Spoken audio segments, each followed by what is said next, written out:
On poursuit, Oriane, avec les marchés américains qui ralentissent quelque peu leur chute avec la publication des chiffres de l'emploi aux États-Unis. Et c'est tout le paradoxe, les chiffres sont plutôt décevants. L'économie américaine a créé 209 000 emplois en juillet.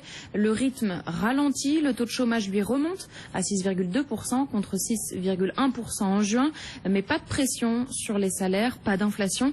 Et ça veut dire que la Fed n'a pas besoin d'agir plus rapidement que prévu. De quoi finalement rassurer les marchés. Grégory Volokin, président de Mescart Financial Services à New York.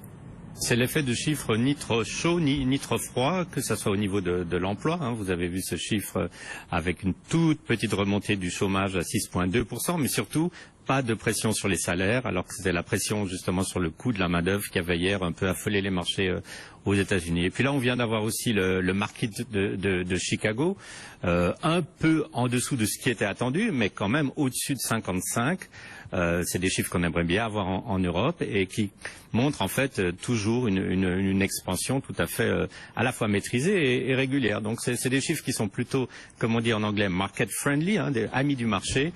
Et c'est pour ça qu'on a un peu stoppé, je dirais, la baisse de la veille.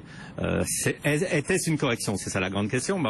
On a baissé depuis quelques jours au total de 3% sur le Dow Jones, un peu moins sur le S&P.